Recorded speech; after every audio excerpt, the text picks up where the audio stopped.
Isabelle Valency, bonsoir. Merci de nous accueillir à votre bureau. Nous sommes à presque 1 heure de votre dernier passage ici dans ce bureau. Alors, vous avez complété vos dossiers ce soir. Alors, dites-nous un peu le sentiment, parce qu'on sait que vous avez demandé une extension qui n'a pas été acceptée par le président de la République. Je n'ai reçu absolument aucune explication. Il m'a été simplement dit, dans une lettre venant du président, que ma demande n'a pas été agréée, point à la ligne. Et je trouve cela dommage, parce que, bien sûr, le président ne peut pas être pris à partie ayant l'immunité présidentielle. Mais je trouve ça dommage qu'un président, qui lui-même est un homme de loi, un avoué de profession, je trouve ça très dommage qu'il ne donne aucune raison pour une décision, alors que c'est un des principes de la loi naturelle, of natural law, qu'on doit des décisions qu'on doit motiver sa décision. Donc, votre demande concernait une extension de quelques jours, 13 jours, mais pas de votre mandat. Tout à fait, je n'ai en aucun moment demandé une extension de mon mandat comme chef-juge. J'ai simplement demandé quelques jours de plus. Et je n'aurais jamais eu à demander ces quelques jours si jamais, si on était en période normale. Pour vous, donc, le président a failli parce que finalement, ces affaires-là doivent reprendre depuis le début. Bon, allons mettre ça comme cela. Je ne vais pas me servir de l'expression que le président a failli, mais allons dire que ni moi, d'après moi, ni aucun autre chef-juge faisant la suppléance au poste de président n'aurait fait donné une telle réponse sans la motiver. Ça, c'est mon avis personnel. Donc, vous pensez que ça a été dicté quelque part? Non, certainement pas. Je n'ai aucune idée de la raison pourquoi aucune raison n'a été donnée. Mais je m'attendais à ce que le président comprenne mon problème. Et en somme, lorsque j'ai parlé au président, il a été très réceptif. Mais je ne m'explique simplement pas ce response qui va un petit peu à l'encontre de la manière réceptive par laquelle il avait initialement accueilli ma demande. Verbalement, je veux dire, au téléphone. Donc, du coup, les procès doivent redémarrer? Ce ne sont pas des procès qui impliquent l'audition des témoins. Ce sont des affaires qui, principalement en appel, ou des applications en Cour suprême, où tout est fait par voie d'affidavit. Donc, ce n'est pas une question d'entendre des témoins à nouveau, mais ce sont des affaires où toutes les plaidoiries doivent être entendues à nouveau par un nouveau bench. C'est-à-dire, il y aura 2 juges, probablement qu'il y aura un changement d'un seul juge, c'est-à-dire moi je ne serai pas là, je serai remplacé, mais le deuxième juge va probablement rester le même. Ces 2 juges-là vont re-entendre l'affaire, c'est-à-dire les avocats vont plaider à nouveau. Si les plaidoiries ont duré 2 jours, prenons un exemple, ou une journée, eh bien, autant de perdus. Vous êtes déçu de la tournure des événements? Très, très déçu. Très, très déçu. Je dois dire que je m'attendais à bien mieux du président de la République, pour qui j'ai un énorme respect. Je l'ai connu, on a été joueurs de foot ensemble dans la même équipe. Il était notre goalkeeper pour l'équipe de la profession légale, et nous avons gagné de grands matchs ensemble. Et je n'avais aucune idée que j'allais recevoir ce cryptic letter, comme je la décrirai, disant simplement que voilà, ma demande n'a pas été agréée. Full stop. Vous avez le sentiment qu'on veut que vous partiez le plus tôt possible? Je préfère ne pas m'aventurer sur ces terrains. Je ne me pose pas d'autres questions. Je dois vous dire que pour moi, en somme, c'est un soulagement parce que j'ai maintenant une bonne raison pourquoi je ne peux pas rendre ces jugements très rapidement et pourquoi je dois laisser ces jugements pour que mes confrères et consoeurs aient à les considérer. La bonne raison étant qu'on n'a pas voulu me donner l'occasion de les rendre, ces jugements-là. Alors 13 mois à ce poste donc suprême de la Cour suprême, le chef juge, vous partez avec allons dire un peu amer avec ce Non, pas du tout. Je suis très habitué, je suis très serein, je suis habitué à recevoir des coups, un peu comme le boxeur, le boxeur champion qui reçoit beaucoup de coups, mais qui J'en ai reçu beaucoup, j'en ai reçu de toutes sortes de coups. Je ne dirais pas que c'est un coup que j'ai reçu là, mais c'est simplement là, disons que j'ai eu une expérience qui m'a vraiment étonné. J'ai eu une expérience comme si que je qualifie de surprise totale, une expérience inédite.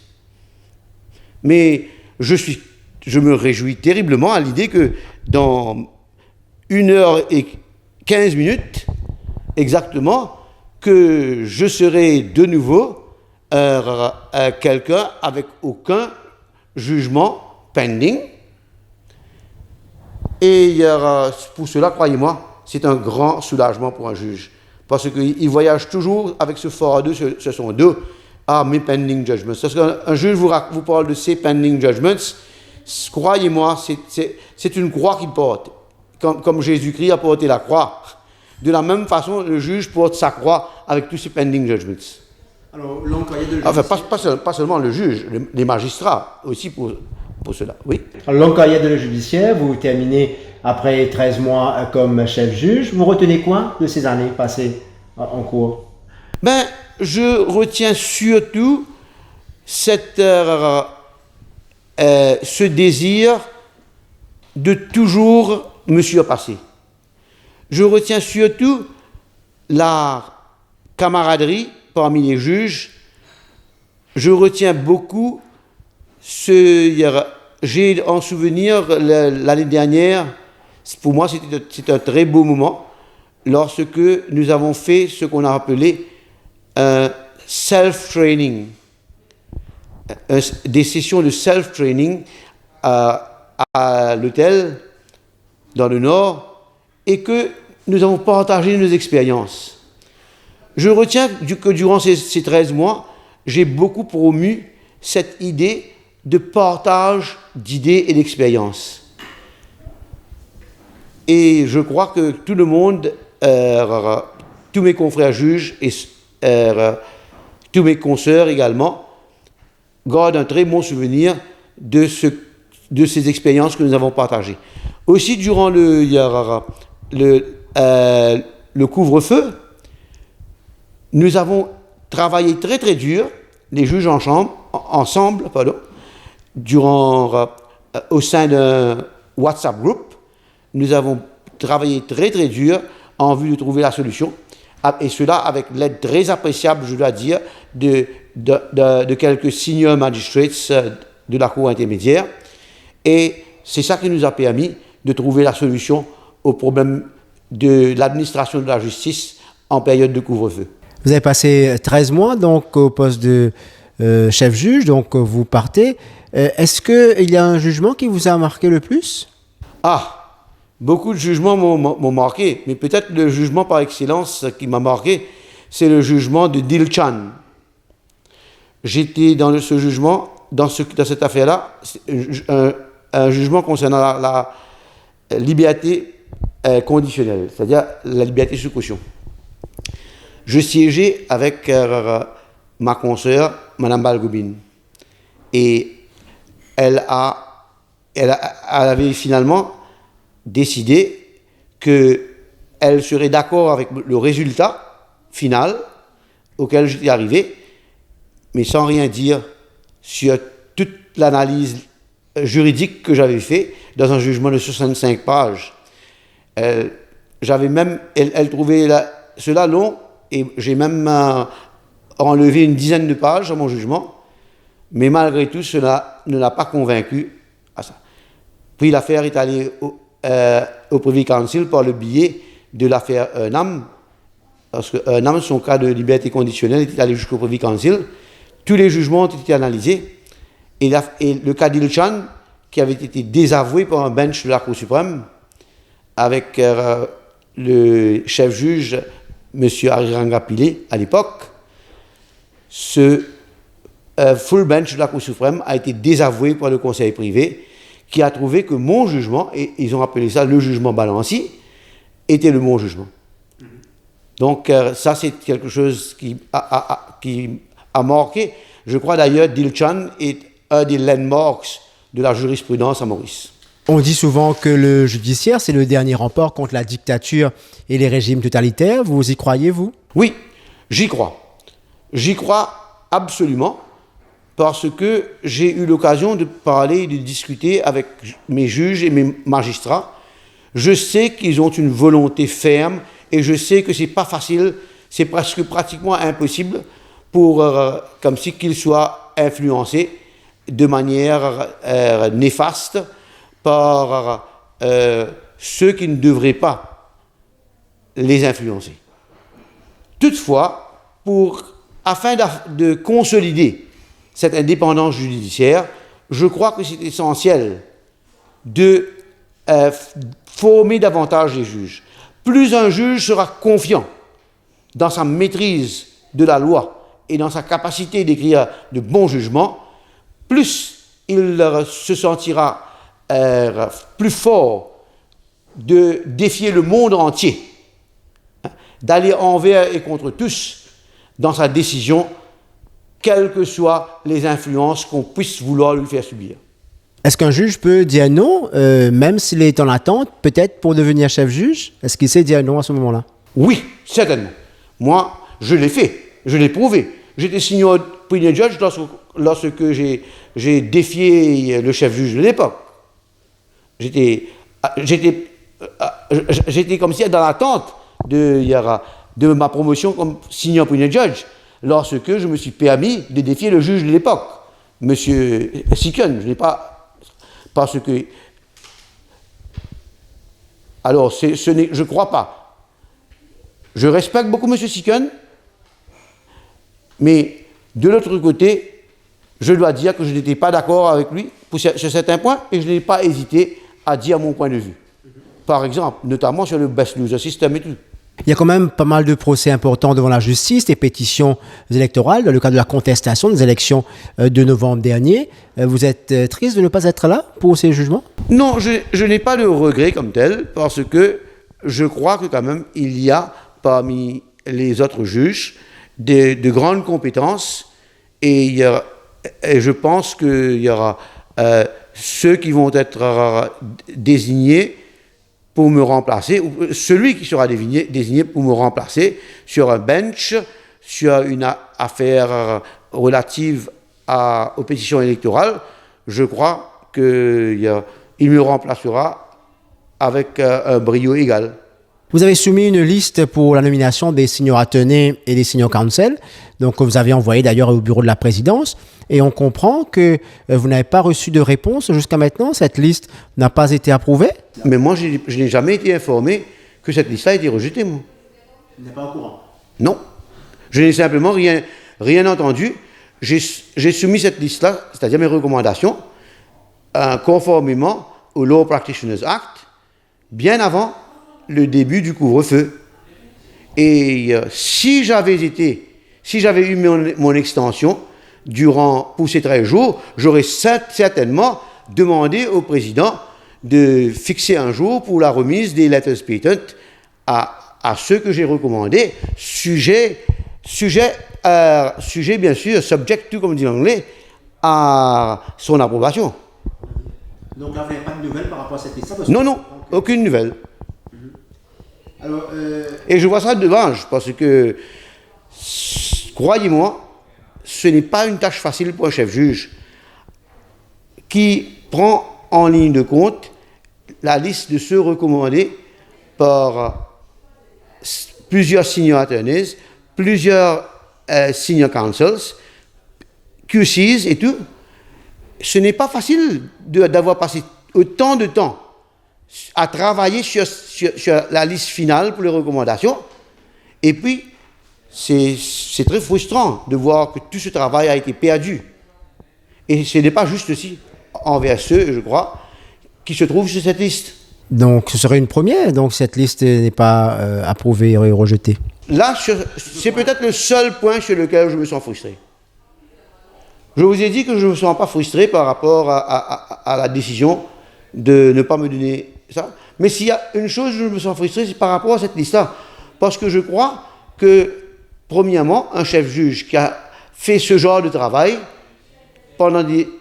j'ai planché là-dessus pendant au moins une semaine, que je crois qu'il mérite au moins que ses recommandations soient considérées. Et soudain, c'est pas considéré et c'est l'heure pour lui de partir en retraite. C'est un petit peu frustrant. Eddie Valency, vous avez eu l'occasion d'assumer le poste de président de la République, donc la suppléance au réduit. Qu'est-ce que vous retenez de ce poste? Est-ce qu'il faudrait changer donc la manière de fonctionner de la présidence? Non, je ne crois pas. Je ne crois pas. Je crois que les lois sont telles qu'elles devraient être. Mais le problème vient plutôt avec peut-être la manière dont le président est nommé. Ouais, c'est peut-être là où ça blesse. Autrement, les lois concernant les devoirs et les obligations et les pouvoirs du président, je crois qu'il n'y a absolument rien à en redire. Quand vous dites la manière dont le président est nommé, donc je ne devrait pas être un nominé politique? Le problème, c'est justement, ça ne doit jamais être un nominé politique.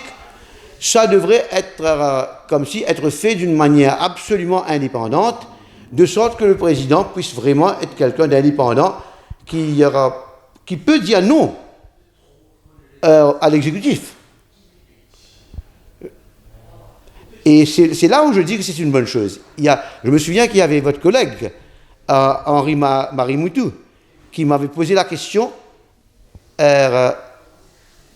lorsque je venais d'être nommé juge.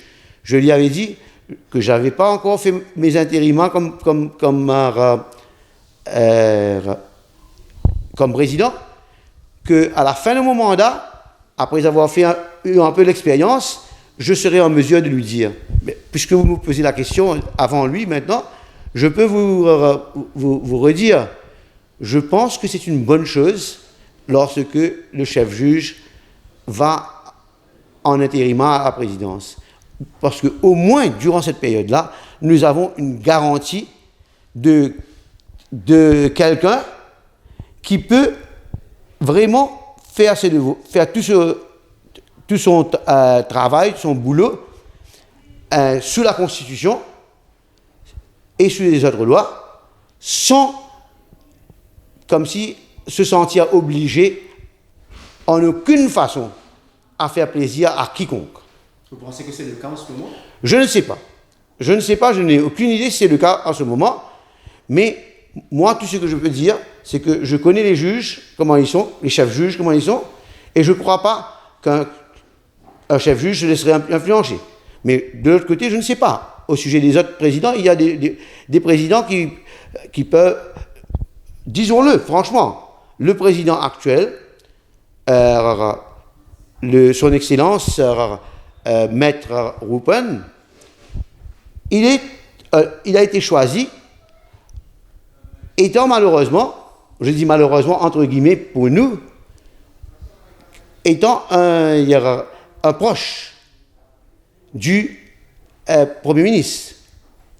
Alors, donc, nous n'avons aucune... la perception est telle qu'il y a des personnes qui pourraient se dire, mais non, c'est un homme du gouvernement. C'est là ça la perception. Mais de l'autre côté, comment cette perception peut être détruite? C'est si jamais il y a des prises de position très fortes, comme dans le cas du président Kassamoutim. C'est possible de briser. Mais tant que quelque chose de fort n'arrive pas, pour montrer que, comme si une certaine indépendance d'esprit, il y aura malheureusement cette possibilité de perception peut-être fausse, mais il y aura cette possibilité. Un mot sur celui qui va vous succéder, Ashraf Konai, donc un ami que vous avez côtoyé. Ah oui, tout à fait.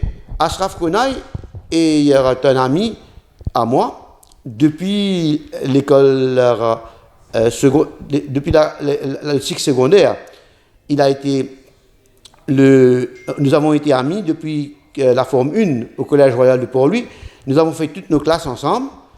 Et puis, nous nous sommes rencontrés, après le cycle secondaire, nous nous sommes rencontrés à l'occasion d'études à Londres. Et nous avons même partagé un appartement avec 2 autres Mauriciens. Et je le connais, j'ai une très bonne opinion de son intelligence, de son caractère, de son indépendance d'esprit. Et je crois qu'il fera un très bon chef-juge également. Et vous avez été un chef-juge qui a su communiquer avec la presse.